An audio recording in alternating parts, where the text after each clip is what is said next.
Hey everybody, this is Mike. Welcome back to the Z Motorsports Shopping Channel.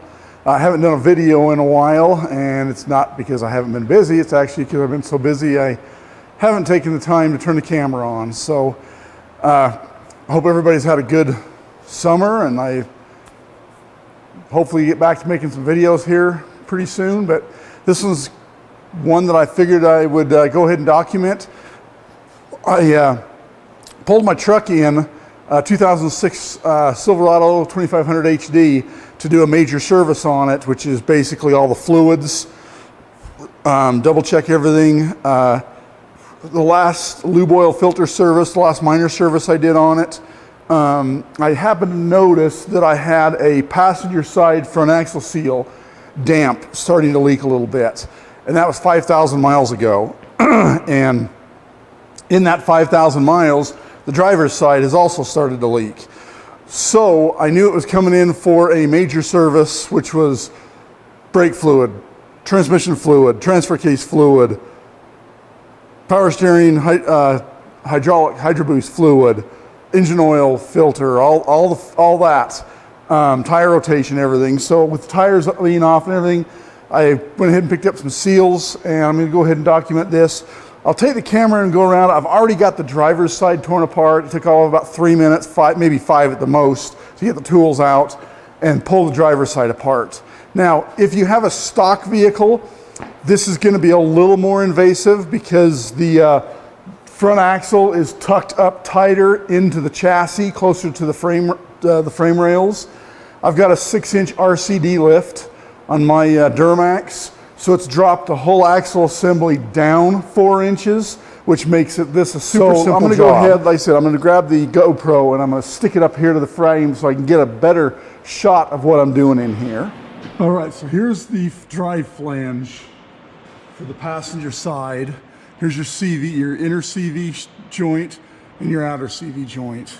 Now, like I said, mine has an RCD suspension system I put under it about 16 years ago when I bought the truck. So it has an adapter, or a spacer if you will, between the drive flange and the CV shaft to space it out, because as it moved the suspension down, it had to make up that distance. So to start with, let's go ahead and zip these bolts out of the drive flange.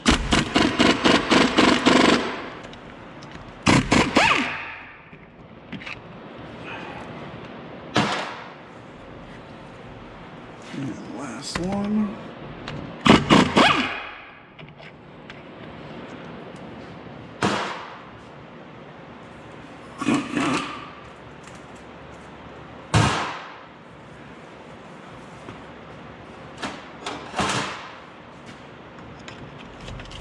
Okay, now again, if you're stock, you may have to disassemble the outer bearing and axle shaft from the unit bearing, but this should pull right down out. And there's my ring. There's the left side driver's side seal that's leaking, and then you can see the bearing inside of there. So that's what we are after on the other side as well. So I've already drained the fluid out of the differential because it was one of the fluids I'm changing. So the front differential's drained. I've got the drain plug back in. The fill plug is just getting a couple threads.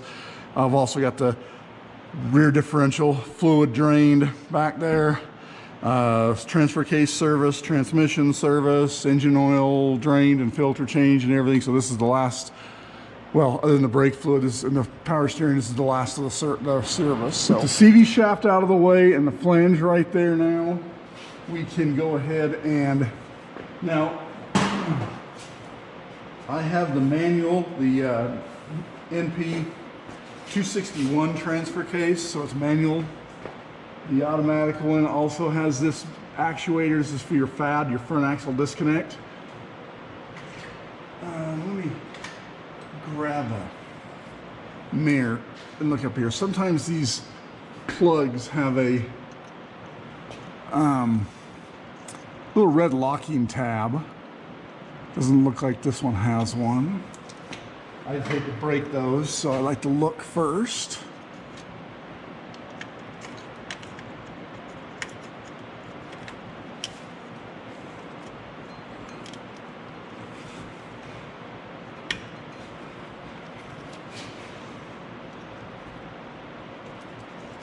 Okay, that connector is undone. And let's go ahead and hit the little wire retainer there and get it undone, and just tuck that wire back out of the way. That way the little clip can stay right with the tube. Now at this point you can go, I don't think it really matters which one you undo first, but I'm going to go ahead and unbolt the two bolts that hold this axle side to the chassis. Now again, if you are stock, this flange will bolt right up directly to the frame, and if I remember right, the studs have keepers on them, so the nuts come off but the studs stay in the frame. I have a block here, so I will remove the bolts from that block.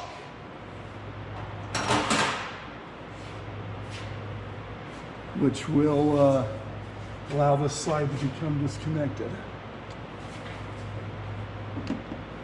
Make sure extension.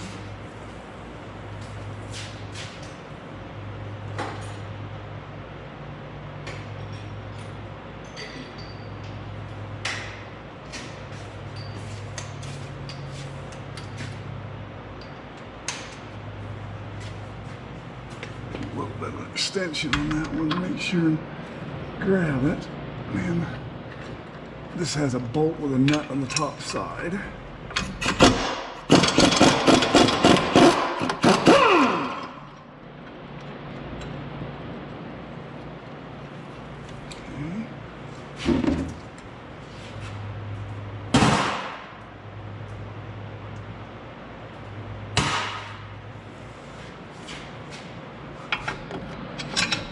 Here in the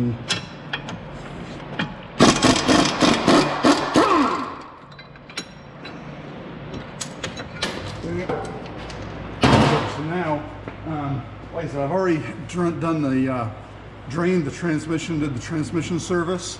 So I've got my large drip pan here into my drum. So I'm going to go ahead and use that there to catch any oil. There shouldn't be a lot that comes out of this axle side because I've already drained the axle fluid, differential fluid. But there's 5 bolts that go around this side here. I believe they're 15mm heads. Go ahead and pop them out.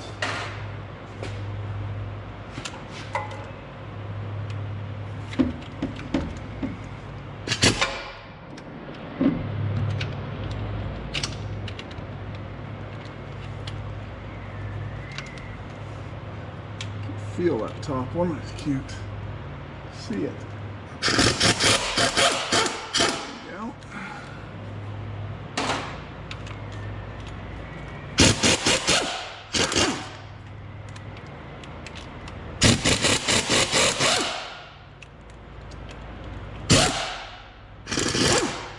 Okay, all 5 those are out.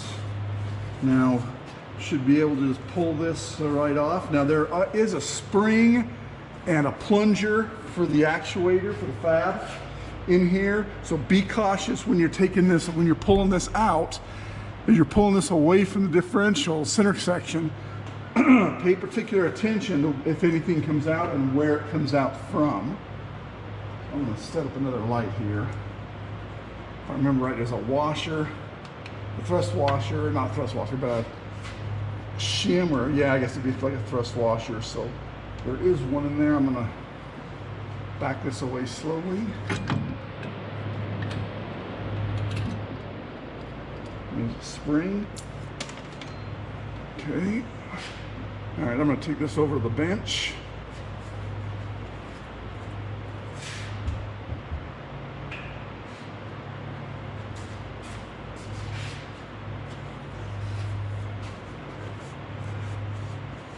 And it's out. Here is the washer I was talking about, and it looks like it's pretty much stayed right there. So I am going to leave it there. When I go to reassemble this, I'm actually going to take a little bit of grease and stick it on there so it stays put. Assembly out here, let's put, so there's your spring. Now this collar and fork can come off, and they can come apart, so keep them together. Now I'll bring you in and see if I can get a little closer.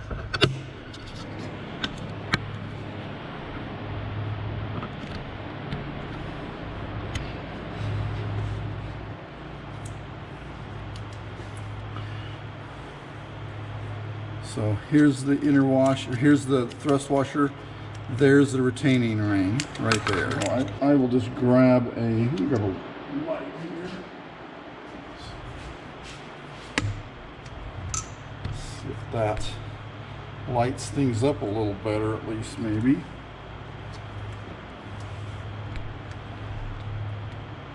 So I will grab a pair of transmission pliers. Stick down in there, spread it ever so slightly.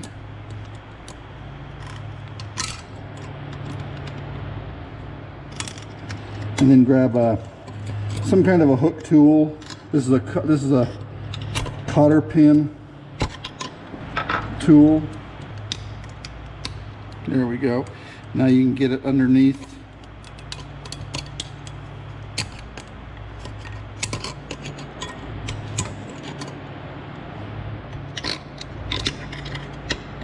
And just kind of walk it out. Still a little too much tension on it.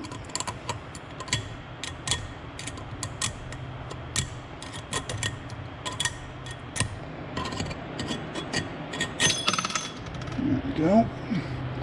There's the retaining ring. Now we should be able to take our mirror, or I mean our magnet mirror.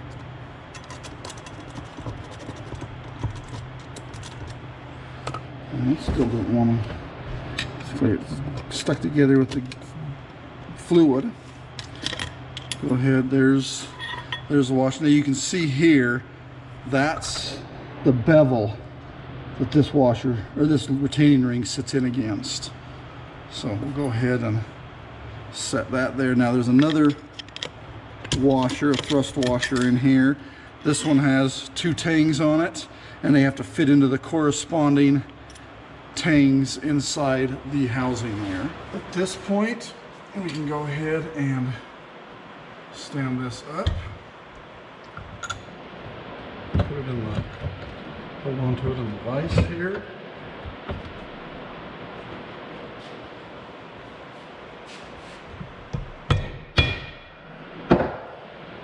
Whoops.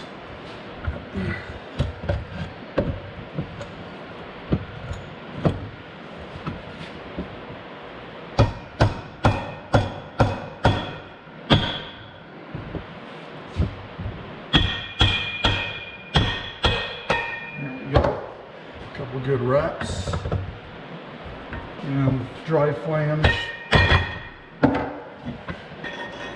comes right out. Okay, so there's the flange, drive axle. It can be cleaned now. And there's the seal.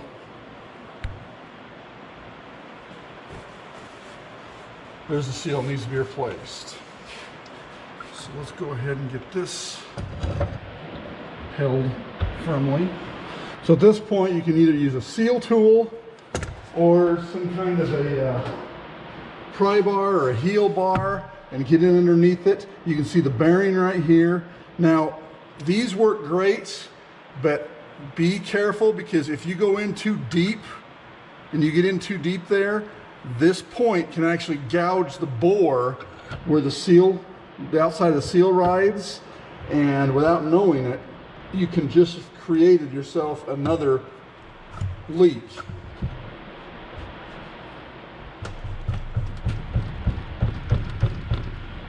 So be very careful you don't go in too deep.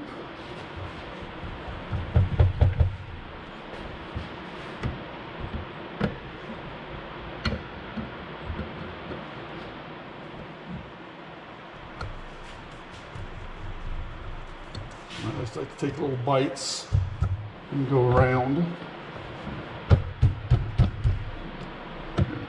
There we go. It's starting to move now. Well, you can see how,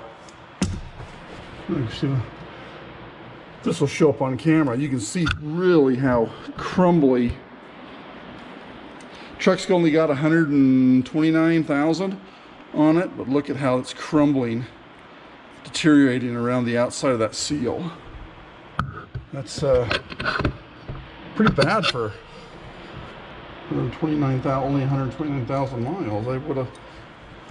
I don't think we've done these on my son's truck, and he's sitting up damn near, I think he's sitting right at 300. And there's the seal.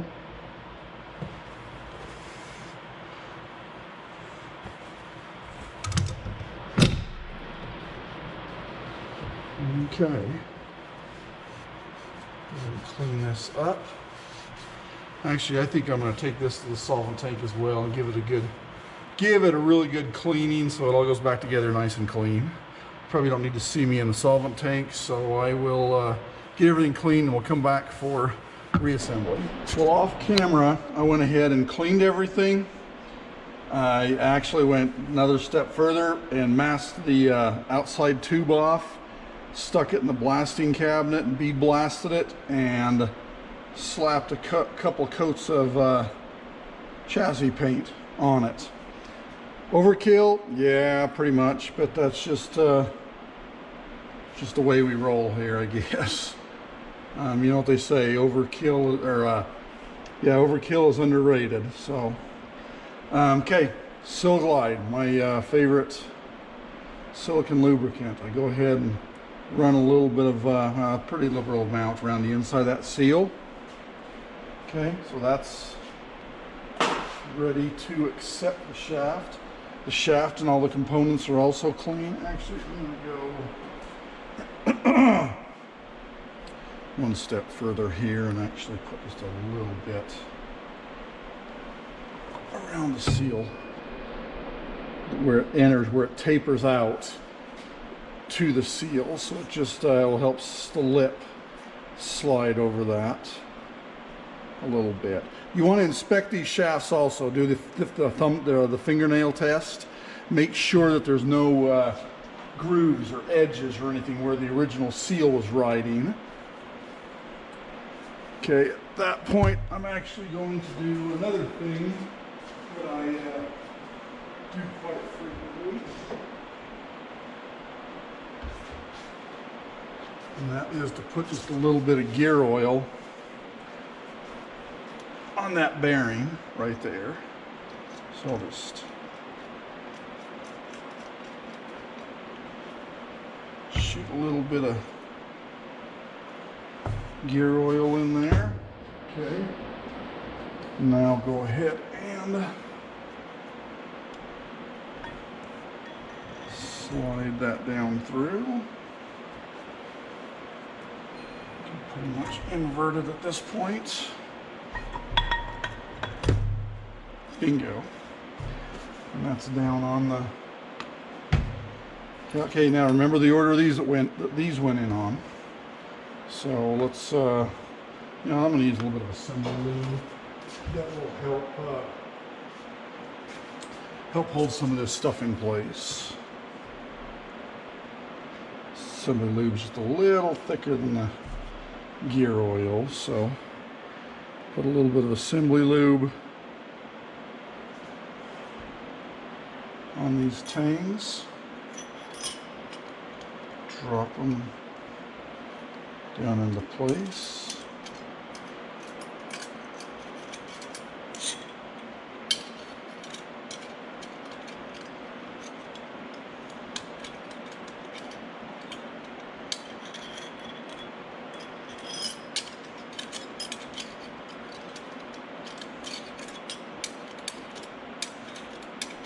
Get the orientation correct here. There we go. There we go. Put the thrust washer down in there. Put just a little bit more assembly lube on it. Now this one here is the one that has the bevel. So make certain that the bevel is facing up. Drop that down on. Now we can go ahead and just take some transmission pliers and lightly spread that open. And it should snap down into place in the groove, and then pull up.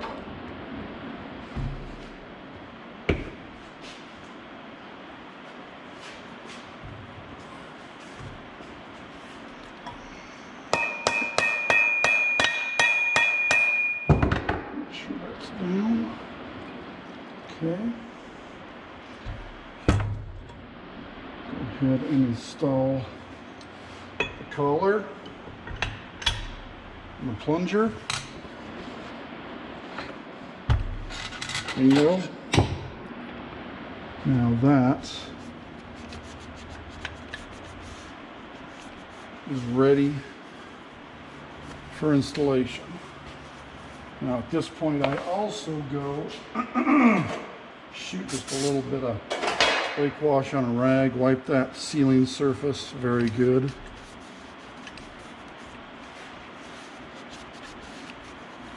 Okay.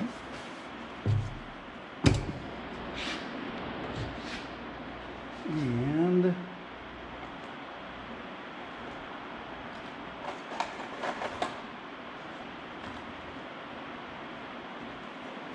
grab my anaerobic sealant and put a thin layer around the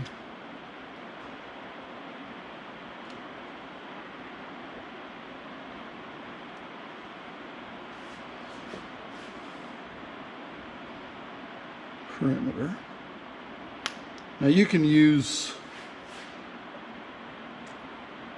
RTV if you want. GM uses anaerobic sealant in this application. I kind of like the anaerobic because it is a very nice machined flange style of mounts.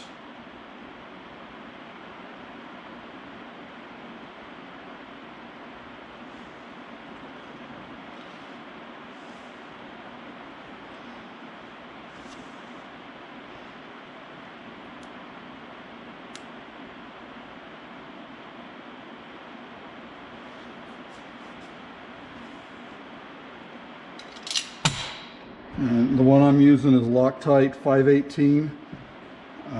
There's several others. I mean, that's kind of the industry standard, but that's what I'm using in this application.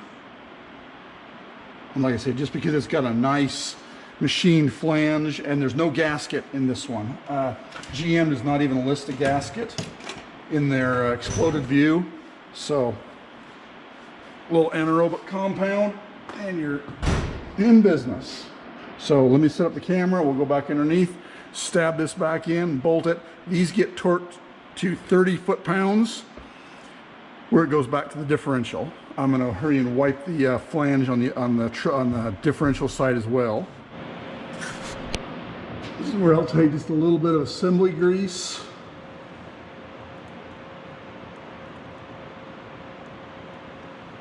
Hold that washer in place. Like so.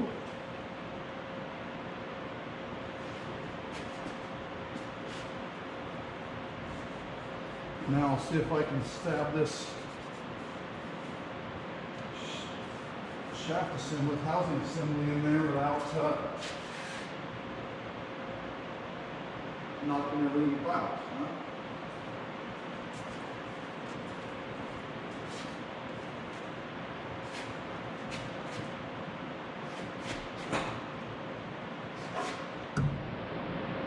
Guide the end of the shaft in. Boom, just like that.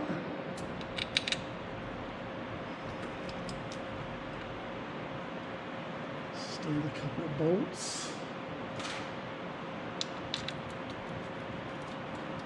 Got all the bolts cleaned as well.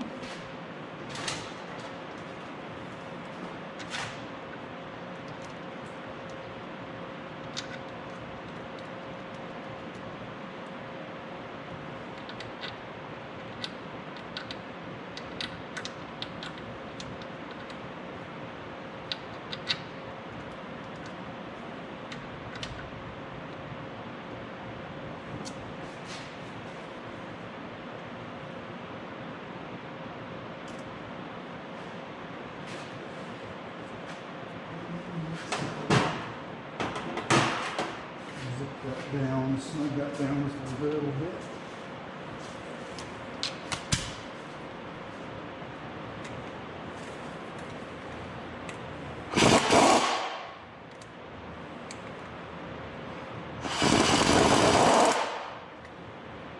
Okay.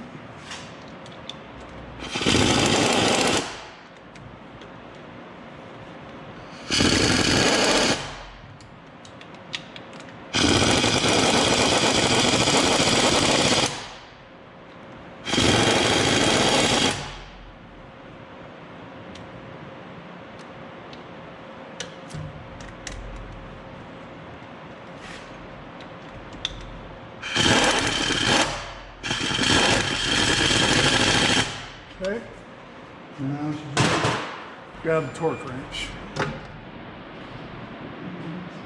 One more to do.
Okay, hit them all again.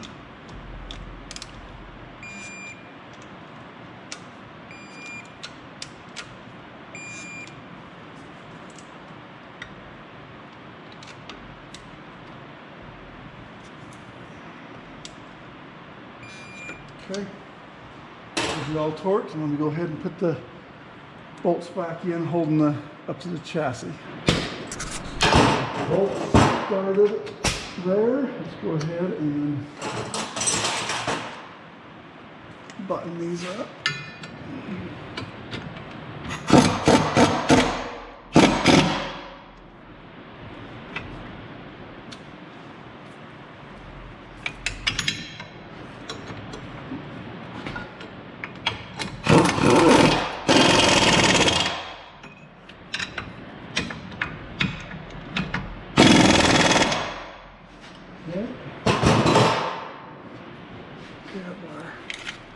Wire connector. Put the wire back into the little retaining clip. Snap that and seal that connector up a little bit. Okay. Now it's ready. All we have to do is let that set up. I can go ahead and bolt the flange and everything here. So I can't remember if I showed this or not, but when I pulled this driver's side stub shaft out, half the retaining clip come out. I've never had that happen before. So originally I'd put it, figured, well, okay, where's the other half? So I looked around on the floor, I looked in the solvent tank, couldn't find it. I snuck a magnet into the side gear, the differential, and after about the third time, I come out with the other half. So that was a pleasant surprise. But if you look at it closely, you can see that it doesn't look like, it looks like it might have broke for a while, because it looks like there's oil and everything in the actual brake. And it actually looks like it's been marred on a little bit. So I don't know that I probably finished it off coming out.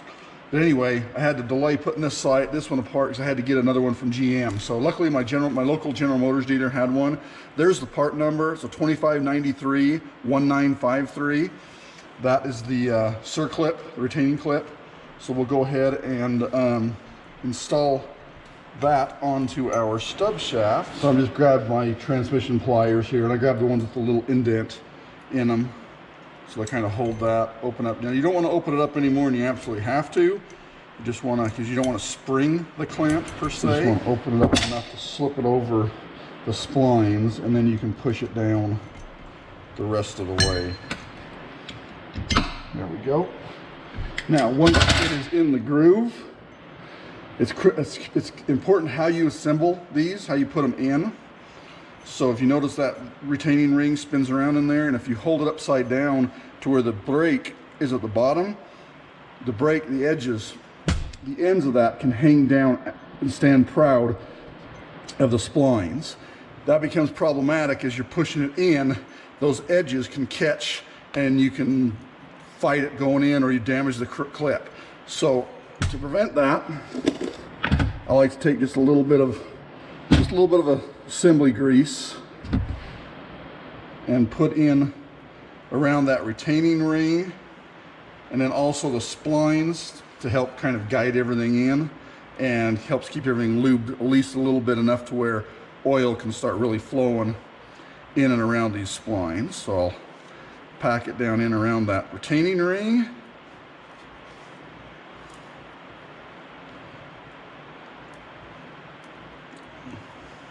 Now the receiving side of this spline has a taper machined into it. So as the C-clamp is going in, or excuse me, the C-clip is going in, it draws it in and tapers it in. Then once it gets in past the side gear, it springs back out, and that's what locks it in. So there it's all prepped, ready to go in. Let's go over to the vehicle. So with the seal installed, I've wiped around the outside and everything. I've also come in here and cleaned the flange part of the CV shaft just before I assemble. I will take and put some gear oil into that bearing. Run it around a couple of times just to prevent that bearing starting up dry.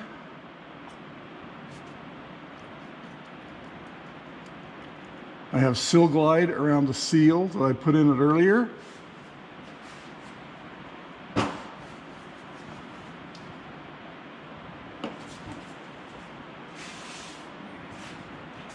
Now there's the stub shaft with the retaining clip at the 12 o'clock position. Set it in place. Get it lined up and get partially the end piece engaged. Bingo. And there it is. And then go ahead and give it a tug. Make sure that retaining ring is snapped into place.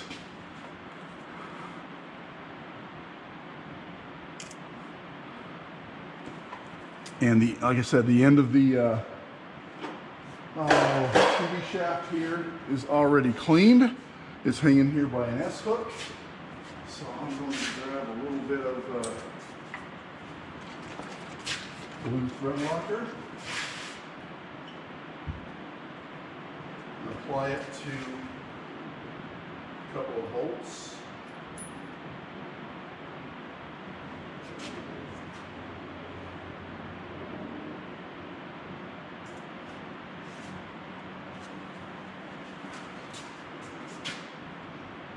Go ahead and put the spacer into place. I'm not sure which would be easiest here, putting it on the CV shaft and then compressing everything.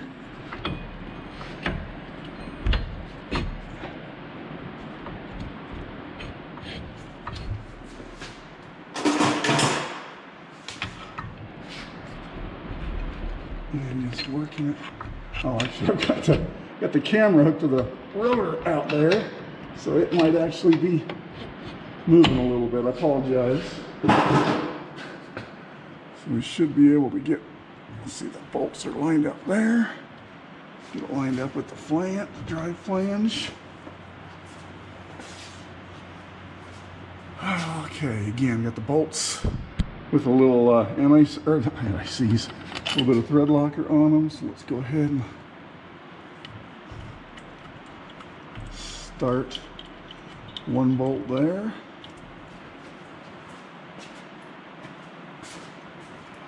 Start another one up here.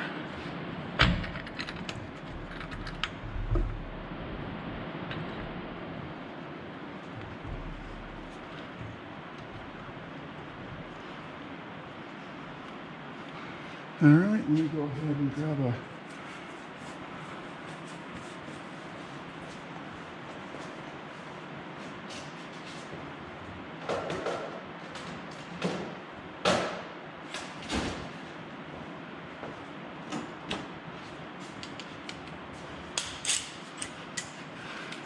just run this in slightly.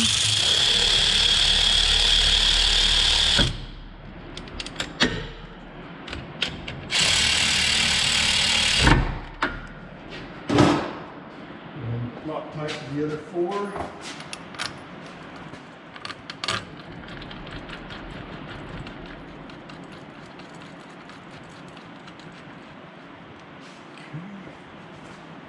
Last two.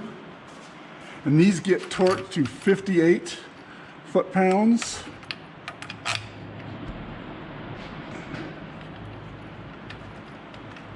So I'll grab the torque wrench. I'm going to move the camera here and get it off the rotor because that's how I grab the pry bar and lock it in to hold it. For torquing these, I will generally just lock a pry bar into the studs out here, and then hold it with one hand while and like I said, these are 58 foot-pounds is what these get torqued to.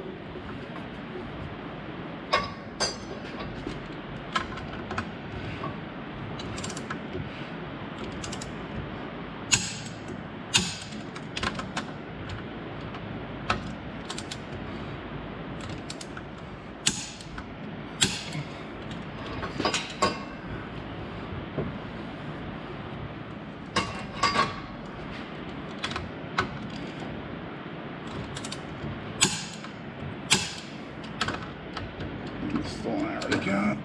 Yep. This direction. Okay.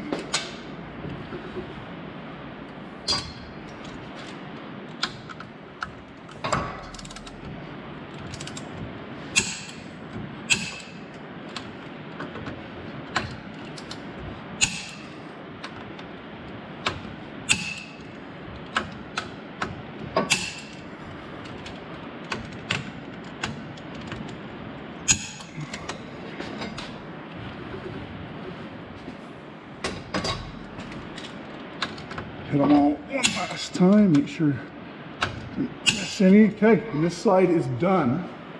Go ahead and repeat the process for the other side.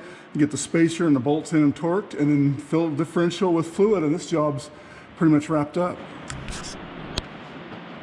So now you can just go ahead and fill.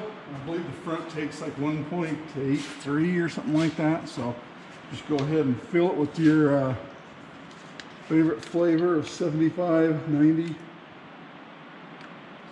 GL5 lubricant. I think the service manual calls for synthetic. That's what I run in it. That's what I've been running in it.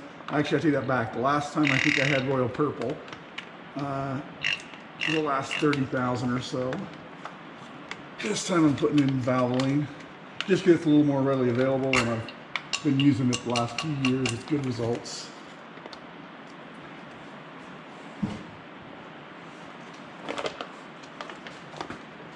Now, once I put a bottle in it, once I put a quart in it, I like to kind of, actually I'm gonna have to move the camera here, but I like to just roll things over a little bit, and that way it kind of turns things inside, lets the oil settle a little bit. This isn't necessary. The oil's gonna flow. The oil's gonna flow out and get to where it needs to go without any help. But just something I've done pretty much my whole career, and yeah, old habits are hard to break, I guess. So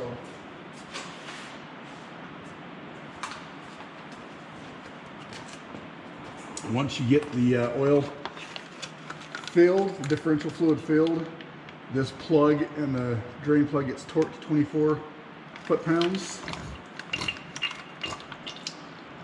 This one's already open, so I think I'm going to be a little shy here.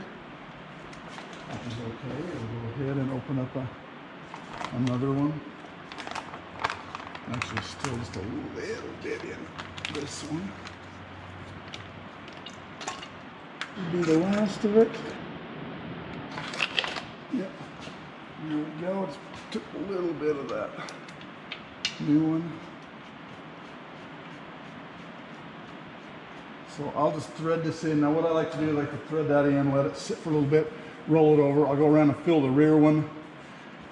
Then I'll come back, pull the plug on this. If it's still right at the thread level, then we're good. This way it just kind of lets things flow out into the axle tube on that side. And same thing with the rear. All right, well, I appreciate it if you made it this far through the video. The job is pretty straightforward and not too difficult. So I hope if you have a leak in the front axle of your GMT800 chassis GM vehicle, that's going to be, well, even the GMT400 is a very similar process. But the GMT800 is what, 99 through 07 classic, early 07. So if you have a leak and don't put it off any longer, go ahead and address it. I hope this video was helpful.